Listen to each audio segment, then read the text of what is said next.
Glória a Deus. Boa noite, povo de Deus. A paz seja com todos. Amém? Graças a Deus. Hoje nós retornaremos ao livro de Apocalipse, capítulo 3. Ao anjo da igreja que está em Filadélfia, escreve: Isso diz o que é santo, o que é verdadeiro, que tem a chave de Davi, o que abre e ninguém fecha, e fecha e ninguém abre.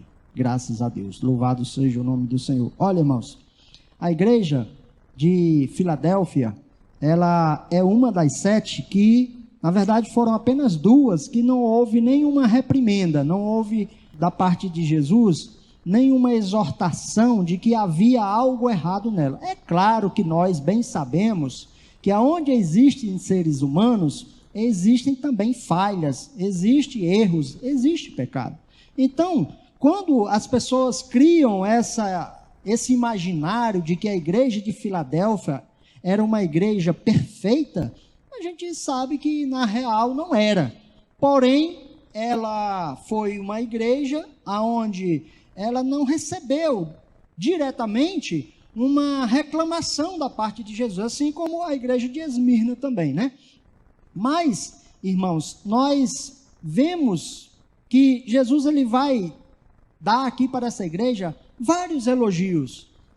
E a palavra com relação a essa igreja é uma palavra muito positiva, uma palavra muito gloriosa, louvado seja o nome do Senhor. Eu creio que das 7 igrejas, esta seja a igreja que todos deveriam desejar pertencer, todos deveriam desejar fazer parte dessa igreja, ou toda a igreja deveria desejar ser como ela é, porque é uma igreja realmente que traz para nós algo bastante desafiador, que é uma igreja onde Jesus ele não vai pegar no pé, né? Claro que talvez ela tinha alguns problemas, a gente sabe, como eu falei, seres humanos, mas nesse contexto que Jesus falou aqui, era uma igreja digna de louvor. Louvado seja o nome do Senhor. Então a cidade de Filadélfia, a cidade ela era uma cidade que ficava ali próximo às outras, né? As distâncias entre essas igrejas, todas essas cidades, variavam de 40, 70 quilômetros uma da outra, ou seja, eram próximas realmente. Para a época, né? Eram igrejas que estavam relativamente próximas. E ela era considerada uma cidade, uma porta de entrada para a cultura grega, que ficava numa rota de comércio muito forte.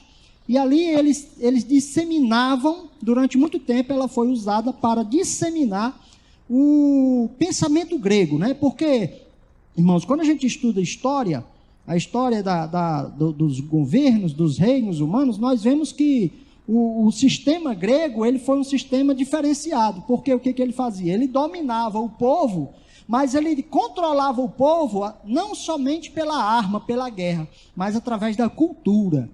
Então, ainda hoje nós somos influenciados pela cultura grega, né? Quando você ouve falar de filosofia, a base de toda a filosofia ela é grega. A cultura grega ela se expandiu pelo mundo todo. E Filadélfia ela foi uma dessas cidades onde havia ali uma rota que ligava a Europa antiga com a Ásia menor, né? E ali era um lugar de trânsito. E ali eles mantinham um lugar onde havia uma vantagem, né, geográfica para que se disseminasse ali os pensamentos da religiosidade, da filosofia grega. Aquele lugar pode também ser usado como um lugar missionário, como um lugar onde a igreja pode expandir a partir daquele lugar. Incrivelmente, ela era uma igreja considerada pequena, uma igreja sem muita expressividade. Mas pela localização dela, ela poderia se aproveitar dessa vantagem que ela tinha. Então a palavra, Jesus começa se identificando, né? Dizendo que ele é aquele que é santo e aquele que é verdadeiro. Aquele que tem a chave de Davi e que abre e que ninguém fecha e ninguém abre. Veja que Quando a palavra diz aqui a chave de Davi, o povo daquela época, eles entendiam muito bem, que era o quê? Era o poder, né? O poder da autoridade, do reino que estava sendo tão almejado e aguardado por aquele povo daquela época. Os judeus, eles esperavam que o reinado de Davi fosse restaurado.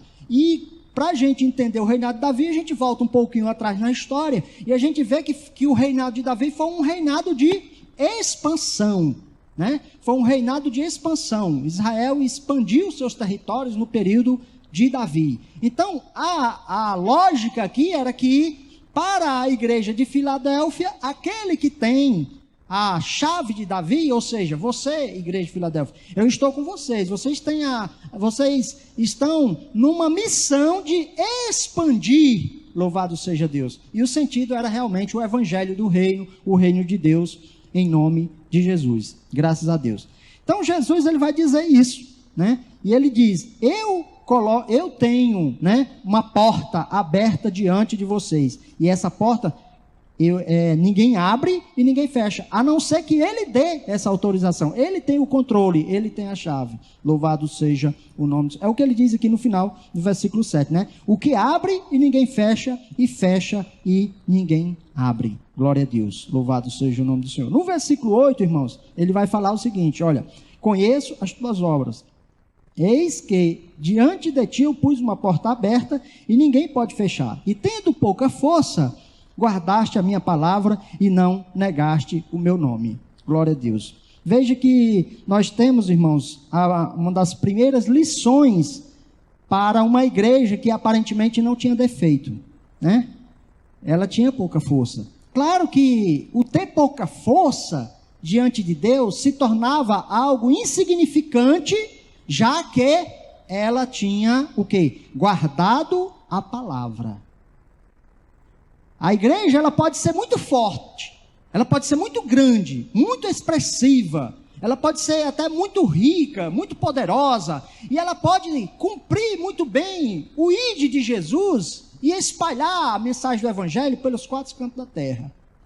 Mas se ela não guardar a palavra, olha, nenhuma igreja no mundo hoje, até hoje, né? Pode ser que futuramente ela seja superada pelo Islã. Mas até hoje, nenhuma igreja foi tão eficiente em expansão quanto a igreja católica. Nenhuma. Ela conseguiu expandir para os quatro cantos da terra. Ou seja, ela conseguiu cumprir o que Jesus disse que era para a igreja cumprir. A questão é, ela guardou a palavra? Não. Aí quando você vai analisar, aí você vai ver que a palavra foi deixada de lado.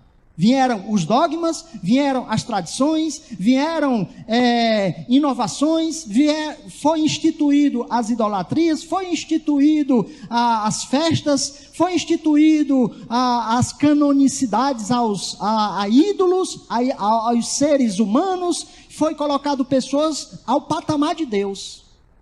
Então ela não guardou a palavra. Porém, a igreja de Filadélfia, mesmo ela sendo pequena, sendo fraco, e esse pequeno e fraco aqui, ele pode ser no sentido tanto de pouca gente, como no sentido de pobreza, né? Aqui não dá para a gente definir muito bem qual é. Seja um ou seja outro, mesmo ela sendo uma igreja com pouca força, né? Ela tinha, na verdade, algo de positivo. Aqui nós destacamos o primeiro, que ela guardou a palavra e não negou o nome de Jesus. Diga glória a Deus. Aí para nós temos que tirar essa lição, né? Mesmo eu pequeno, mesmo que eu seja insignificante, mesmo que eu seja pó, mesmo que eu seja um verme, mesmo que eu seja imprestável, mesmo que eu seja pecador, mesmo que eu seja falho, mesmo que eu não esteja cumprindo exatamente aquilo que Deus quer que eu cumpra verdadeiramente na minha vida, porém eu tenho que guardar a palavra e não negar o seu nome. Custe o que custar, por mais dificuldade que eu tenha, ainda que as forças contra mim sejam maiores, né? Que é essa a questão. Você tem pouca força, é porque alguém tem mais força do que você. Porque se for alguém mais fraco do que você, então a sua força que é pequena se torna maior do que a do outro que é mais fraco. Então, para que a gente compreenda que a nossa força é pequena, é porque existe uma força muito grande contra nós. Mas mesmo assim, mesmo você remando contra a maré, e é isso que a gente está fazendo hoje no mundo, a igreja está remando contra uma força excomunal. Para você ser crente hoje, fiel a Deus, você tem que remar contra uma força muito superior. Ou então você se rende à força maior. Ou você se rende ao pensamento maior, aquele que prevalece. Ou prevalece o seu, aquele que é bíblico, aquele que é de Deus, aquele que você tem que guardar a todo custo, ou você cede e aí vive como o mundo vive. Então a igreja, como eu falei, apesar das pessoas colocarem essa igreja na história como a igreja missionária do século XVIII, século XIX, mas tem a lição para nós como indivíduo. Como indivíduo, que você se acha muitas vezes fraco espiritualmente, ou você se acha incapaz espiritualmente, mas se você ficar firme na palavra, se você ainda continuar firme no evangelho, se você se agarrar mesmo aos pés de Jesus, amém? Você não vai ser vencido. Mas você pode desistir também. Você pode dizer, não vale a pena. Está todo mundo indo por aqui, eu vou também.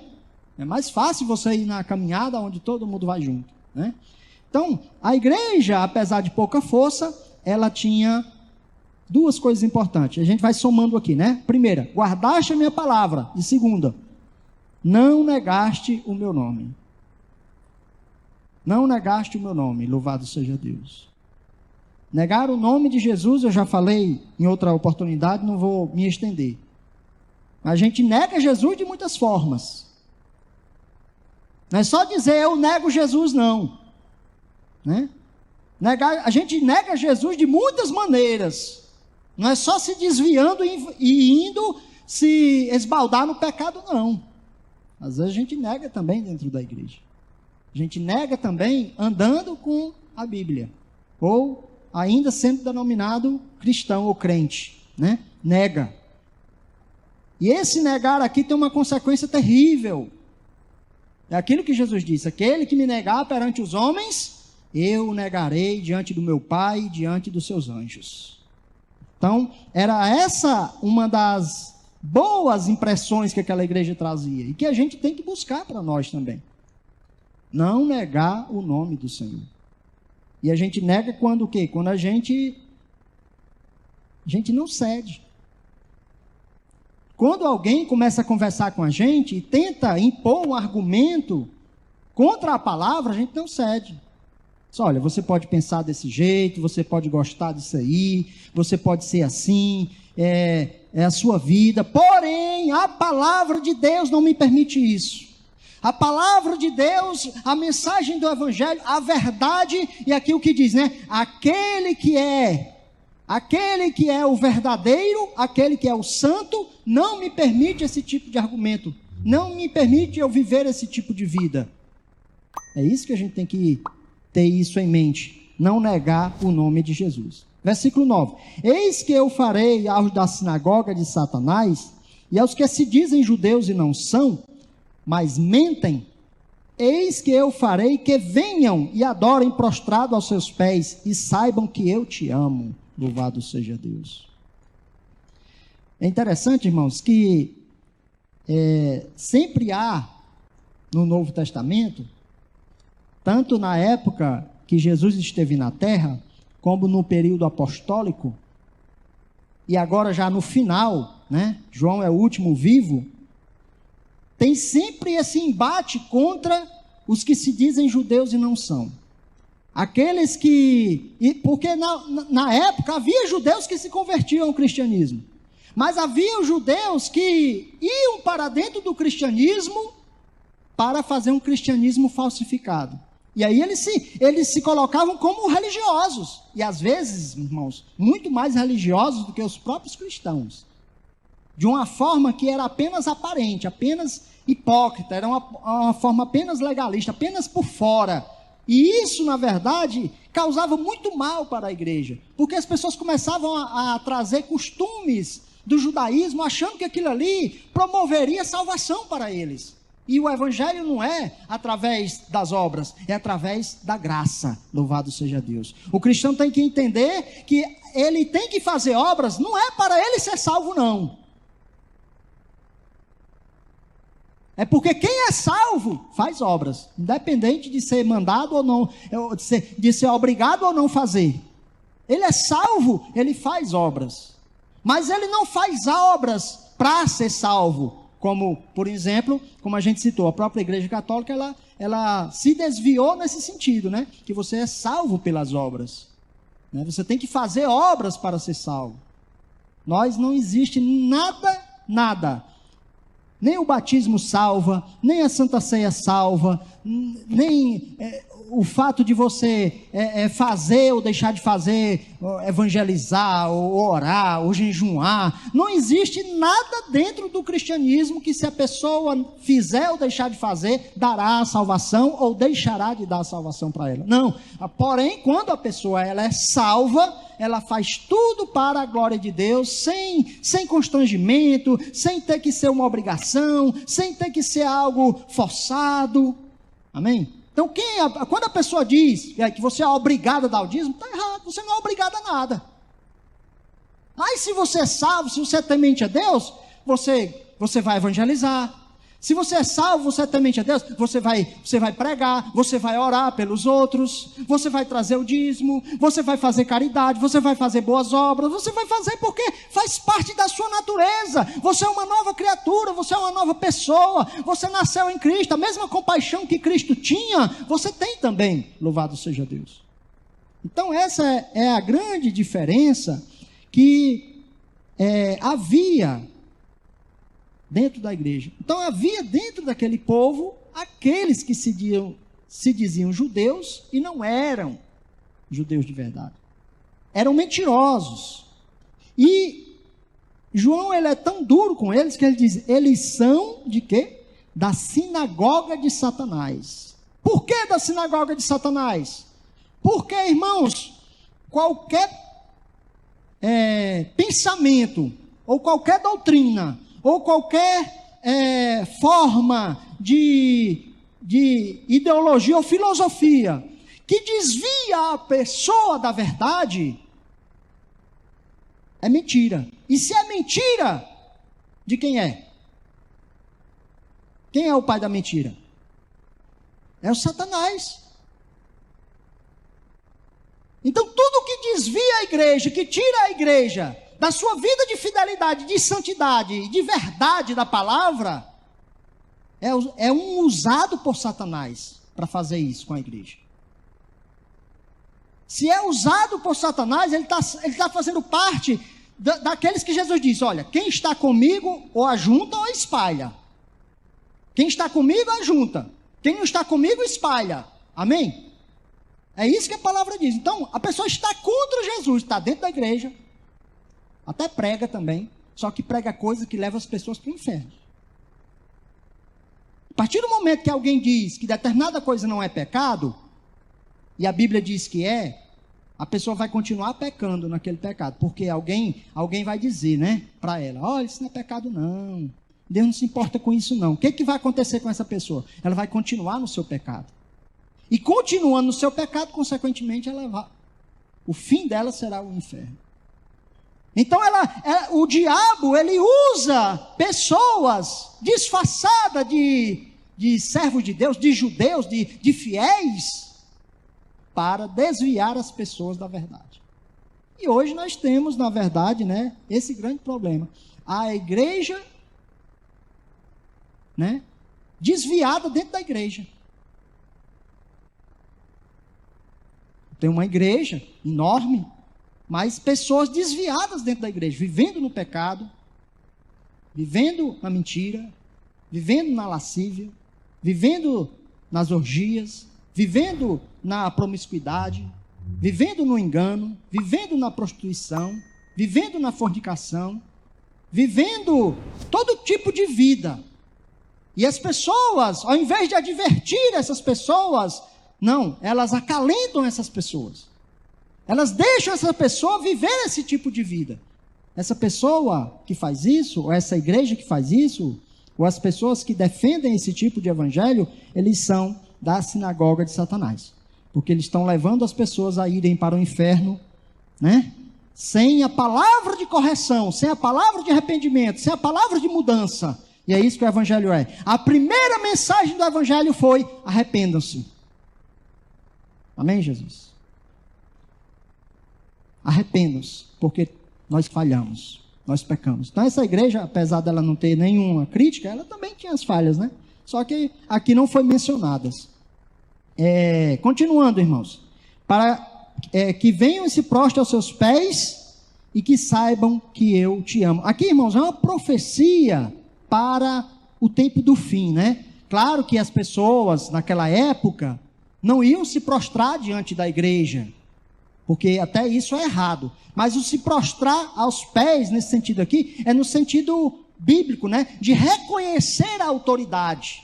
Louvado seja. Então, futuramente, a igreja reinará com Cristo. E todo mundo realmente se dobrará diante da igreja, diante de Cristo, diante do poderio, do governo que virá. É o que a palavra diz, irmãos, lá em Isaías, né? Lá em Isaías capítulo 60, quando ele fala sobre essa questão de que um dia todos os reinos, todas as pessoas se dobrarão diante dos servos do Senhor, diante, no caso aqui, do Israel, do verdadeiro Israel, né? Não do Israel falso, mas do Israel verdadeiro. Isaías 60:14 diz assim: também virão a ti e se inclinarão os filhos dos que te oprimiram e se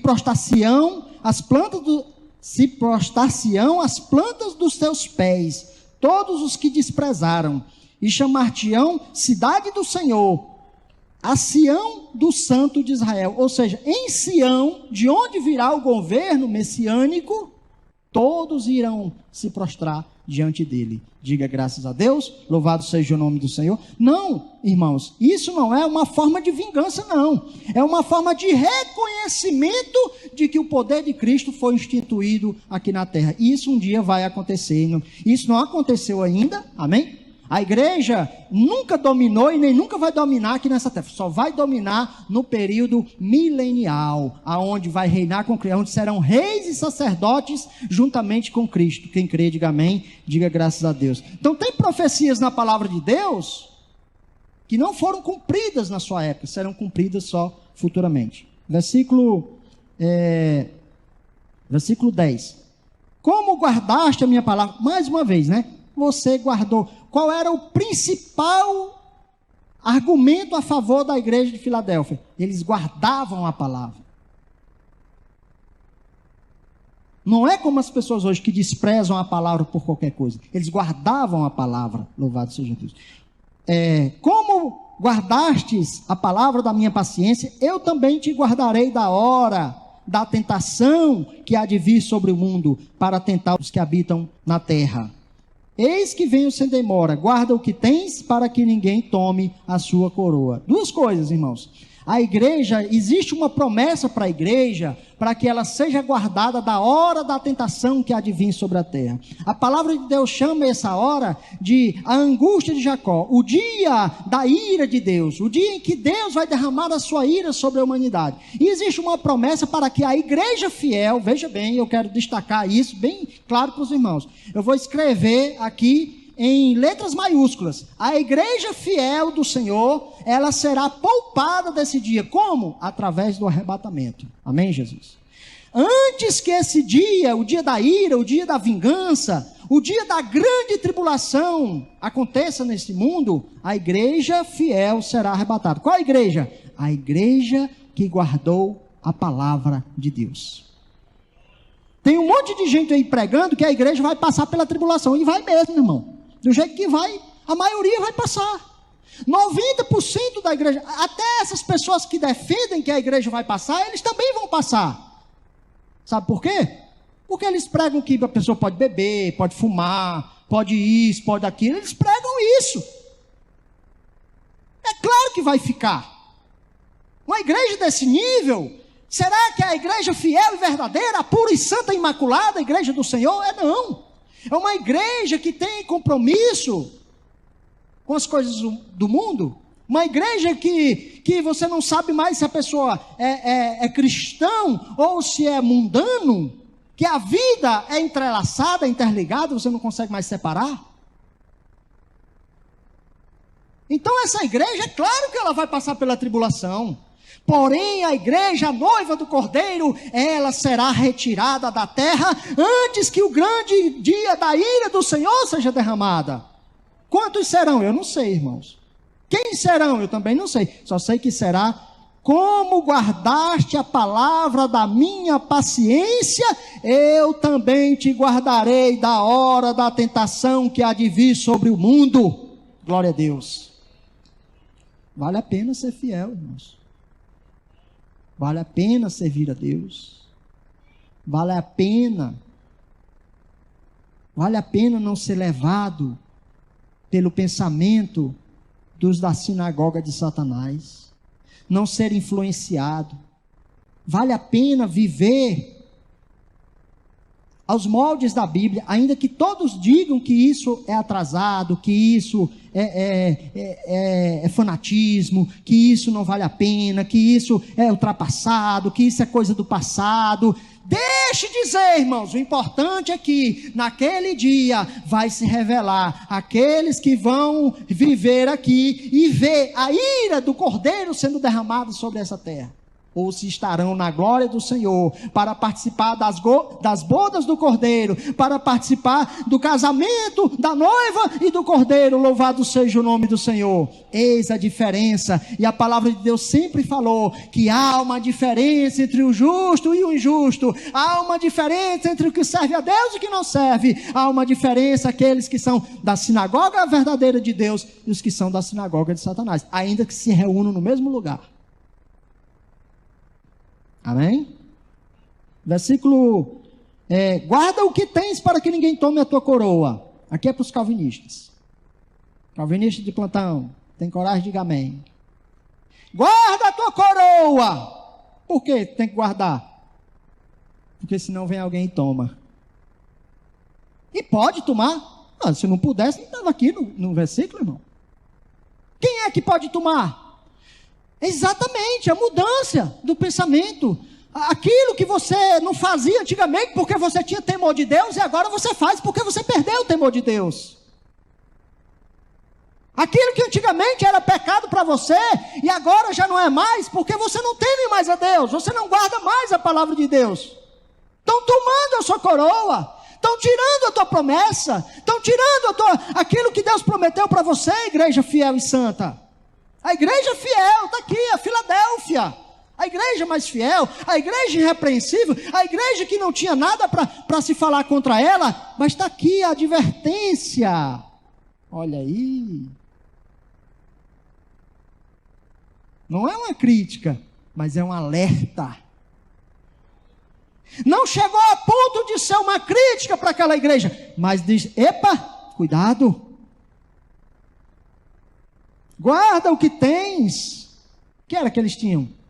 A palavra. O que era que eles tinham? O evangelho verdadeiro. O que era que eles tinham? Jesus, aleluia. Eles não tinham pensamentos contrários, eles não tinham pensamentos gnósticos, eles não tinham profecia de Jezabel, eles não tinham as doutrinas dos nicolaítas, não, eles tinham a palavra. A palavra eles não negociavam. Louvado seja o nome do Senhor. Guarda o que tens para que ninguém tome a sua coroa. Você tem uma coroa prometida, mas alguém pode roubar, se você não guardar o que você tem. 11. E eis que venho sem demora, guarda o que tens para que ninguém tome a sua coroa. E o 12. E quem vencer? Quem vencer? Os que subiram, amém? Os que foram arrebatados, que foram levados à presença de Deus, louvado seja o nome do Senhor. Eu os farei coluna do templo de Deus, e dele nunca sairá, e escreverei sobre ele o nome do meu Deus, e o nome da cidade do meu Deus, a nova Jerusalém, que desceu do céu, aleluia, que desce do céu, e do meu Deus, e também o meu novo nome, aleluia. Dizem que lá em Filadélfia, eles tinham um costume que nos templos dos deuses, aqueles cidadãos, aquelas pessoas importantes, aquelas pessoas de renome da cidade, eles escreviam os nomes deles nas colunas, né? Pegava, por exemplo, sei lá, o prefeito, o juiz, né? Alguém importante, o religioso lá da época, que colocava nas colunas dos templos, para ficar eternizado lá, que aquela pessoa não era uma pessoa qualquer, não era uma pessoa comum, não era uma pessoa como qualquer outra, era uma pessoa diferenciada, louvado seja Deus. É assim que Deus tem que ver a igreja, irmãos. Uma pessoa eterna, uma pessoa diferenciada, uma pessoa que faz diferença, amém? Uma pessoa que vai ser, digamos assim, lembrada eternamente na memória de Deus, louvado seja o seu nome. O nome estará escrito no templo de Deus, glória a Deus. E ele terá escrito nele o nome do seu Deus, o nome da cidade do seu Deus, a Nova Jerusalém, e o novo nome, aleluia, de Jesus, glória a Deus. Aquele nome que está lá escrito que ninguém sabe ainda qual é. Diga graças a Deus. É a maior honraria, a maior glória. Já imaginou? Chegava em Filadélfia, e no templo dos deuses, olhava lá quem eram as pessoas importantes. Você já imaginou você ter seu nome escrito lá no céu? Amém? Será que vale a pena, irmãos? Por um momento? Será que vale a pena por um momento de prazer? Será que vale a pena apenas para não ser chamado de chato lá no seu trabalho? Vender a tua alma para o diabo? Será que vale a pena? Não, Deus quer que o seu nome esteja escrito em lugar de honraria, não aqui na terra, mas lá no céu. Não em lugar feito por homens que viraram ruínas com o tempo, louvado seja Deus, mas na presença de Deus, louvado seja o nome do Senhor, diga graças a Deus. E o interessante é que aquela cidade, ela sofria com muitos terremotos, então de tempos em tempos, vinha um terremoto, destruía tudo, ou seja, virava cinza, virava pó. Agora, esses que vão habitar na cidade de Deus, não, o tempo não pode destruir, não há terremoto que abale a cidade do grande Deus, aleluia, ela é eterna, louvado seja o nome do Senhor, diga graças a Deus. E aí o versículo termina dizendo, né, é a Nova Jerusalém, a cidade do nosso Deus, e também o meu novo nome. Quem tem ouvido, ouça o que o Espírito diz às igrejas. Diga graças a Deus, louvado seja o nome do Senhor. Irmãos, a igreja de Filadélfia, ela tem algumas coisas importantes para nós, para a gente aprender com ela. Apesar de não ter repreensões, porque a gente aprende com a repreensão, né? Não é verdade? Se Jesus tivesse dito o que estava errado nela, a gente ia olhar se a gente também não está errado. Aí não tem. O que a gente aprende com ela? Que apesar dos elogios tantos que ela recebeu, amém? Se a gente não guardar a palavra, a gente perde a nossa coroa. Amém? Ou a gente se apega à palavra como ela é, ou a gente vai acreditar nos mentirosos, nos filhos do pai da mentira, e vai ser levado para o mesmo canto que ele vai, no lago de fogo.